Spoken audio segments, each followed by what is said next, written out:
பவளம் இந்த பாறையில் இருந்துதான் நமக்கு கிடைக்கிறது.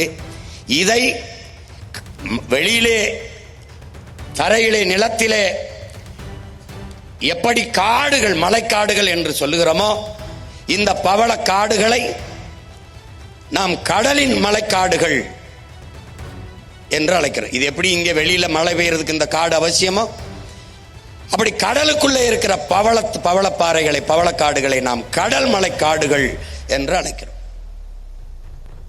இப்ப இது இந்த மாசுகளால் இந்த பவளத்திட்டுகள் எப்படி அழியுது அப்படிங்கிறத நம்ம அப்புறம் பார்க்கிறோம். இது என்ன செய்து பாரு, அந்த பவளப்பாறையில் அழிக்குது. இது கண்டல்லாம் அலையாத்தி காடுகள், இலக்கியத்தில் நமக்கு கண்டல்னு பேர். இப்போ 2000 ஆண்டுகளுக்கு முன்பு இந்த அலையாத்தி காடுகள் நம்மளுடைய வாழ்க்கையோடு இணைந்து வந்திருக்குங்கிறது சங்க இலக்கியம் சொல்லுது.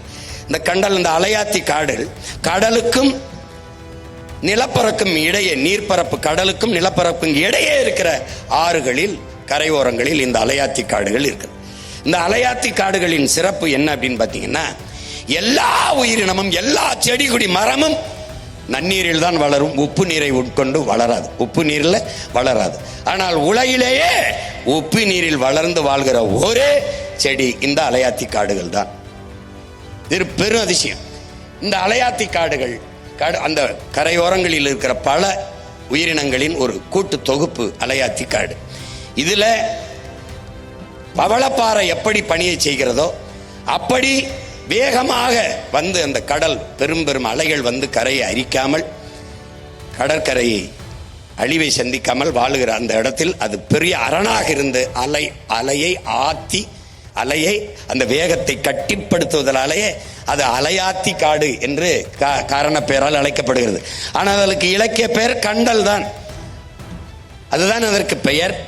அலையை ஆத்துவதால், நீரை ஆத்திரம், பாலை ஆத்திரம், சூடா இருக்கிற தேநீரை ஆத்திரம், அது மாதிரி வேகமாக வருகிற அலையை ஆத்துது. அதனால அலை ஆத்தி அது காடு.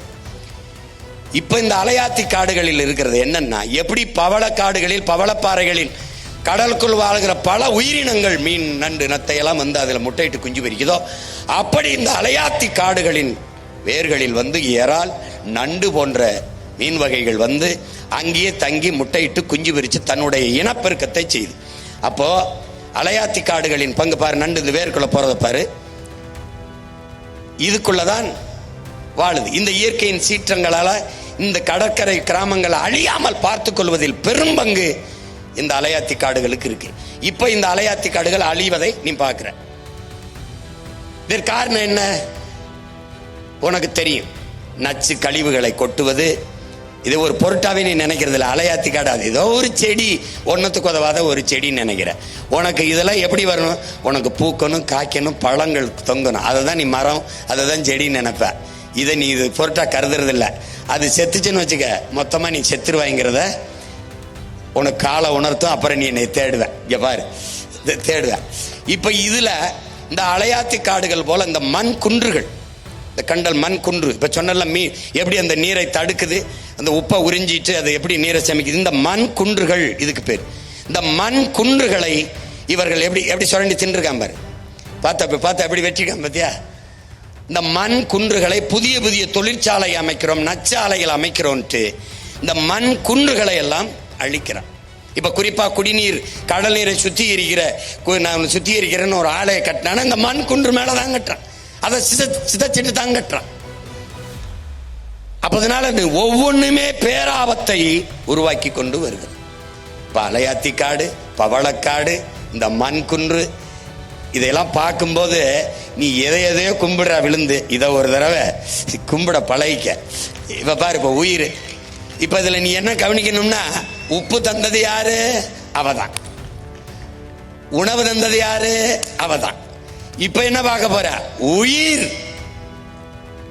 இந்த உயிரை தருவது யார் என்று நீ நினைக்கிறாய் பாரு, யாருன்னு பாரு. ஆக்சிஜனை தர்றது யாருன்னு பாரு.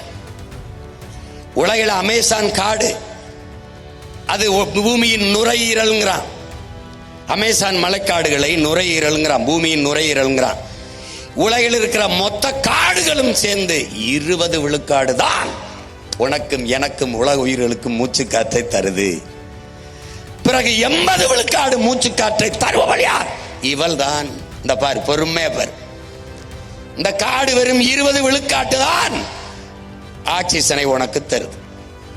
இந்த கடலுக்குள்ளே இருக்கிற என் அன்பு தம்பி தங்கைகளே, இதை பாருங்கள். இவதான் ப்ளூ கிரீன் ஆல்கே, தமிழ்ல நீல பச்சை பாசி. இது போல பல ஆயிரக்கணக்கான தாவரங்கள் உள்ள இருக்கு. அதுல பெரும்பங்கு இந்த நீல பச்சை பாசி.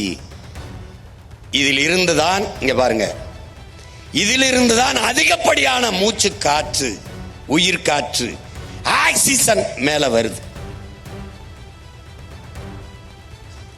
இந்த 80 விழுக்காடு கடலுக்குள்ள இருந்தா வருது. நம்ம இதுவரை என்ன நினைச்சிருப்பீங்க நீங்க? நம்மளே என்ன நினைப்போம்? மரம் தான், ஆலமரம், அரச மரம், இந்த காடுகள் இதில் இருந்து தான் நமக்கு வந்து மூச்சு காற்று வருதுன்னு நினைக்கிறோம். அது வெறும் 20 விழுக்காடு தான். ஆனால் 70 விழுக்காடு நீரால் நிரம்பி இருக்கிற கடலுக்குள் இருந்துதான் நமக்கு இந்த மூச்சு காற்று வருது. 50 to 80 விழுக்காடு மூச்சு காற்றை தருகிற ஒரு பெரும்பணியை செய்வது கடல். அதில் இருக்கிற அந்த நீலப்பச்சை பாசி. இப்ப அது மாசுபடுது பாரு. இதெல்லாம் இந்த வாடி இருக்குல்ல, இது என்ன நினைக்கிற? நீலப்பச்சை பாசி. எதனால நினைக்கிற? நீ எல்லாத்தையும் கொண்டு போய் இங்க கொட்ட, எல்லாத்தையும் அது ஒன்னொன்னா சொல்லிட்டு வரேன். எதனால இந்த பச்சை பாசி சாகுதுன்னு? யார கொல்ற? உன்னுடைய நுரையீரலை கொல்ற, உன்னுடைய இதயத்தை கொல்ற. பாரு, நீ பார்த்துக்கிட்டே வா. காற்று மாசு. இந்த காற்று எதனால மாசுபடுது? இந்தியாவின் தலைநகர் டெல்லியில, இந்த துணைக்கண்டத்திலே அதிகமாக காற்று மாசுபட்டிருப்பது இந்தியாவின் தலைநகரில். அடுத்து சென்னை. அதுவும் தீபாவளி நேரத்தில் 400 விழுக்காடு 350 விழுக்காடு காற்று மாசுபட்டதுன்னு சொல்லுவான். காரணம் என்ன? உன் பட்டாசு. இந்த காசை கரியாக்குறதுன்னு இல்லை, அது காற்றை கரியாக்குறது. கரியாக்கி நாசம் பண்ற நீ. கந்தக துகளை சுவாசிக்க தொடங்குற. இங்க பாரு, இது யாரு? காரு. இது யாரு? Motor bike. இவன் வெளியிடுகிற இந்த பெட்ரோல் டீசல் எரிச்சு வெளியிடுகிற புகை, இந்த கார் வெளியிடுகிற புகை, இந்த நச்ச ஆலைகள், பெரும் ஆலைகள் வெளியிடுகிற புகை, எல்லாம் பார்த்துக்கிட்டே வா. உன்னுடைய அணு உலை, உன்னுடைய நச்ச ஆலைகள். இவன் யாரு? நெய்வேலி பழுப்பு நிலக்கரியிலிருந்து போறது. அவன் என்ன சொல்றான்னா, இது எங்கன்னா அதிகப்படியா பல ஆயிரம் ஆண்டுகளுக்கு முன்பு பூமியிலே புதைந்த எரிபொருளை தேடுவது. அது எது? பழுப்பு நிலக்கரி, மீத்தேன், ஈத்தேன். பூமிக்குள் புதைந்த பல ஆயிரம் ஆண்டுகளுக்கு முன்பு புதைந்த அந்த பொருள்களை எடுத்து அதை எரிபொருளாக பயன்படுத்தும் போதுதான் காற்று அதிகமாக மாசுபடுதுன்றான். பார்த்துக்கிட்டே வா ஒவ்வொன்னா. இது நிலக்கரி, நம்ம ஒரு நெய்வேலி தான். பாரு, பார்த்துக்க, நல்லா கவனிச்சுக்க. இதுல என்ன நீ ஆழ்ந்து கவனிக்கணும்?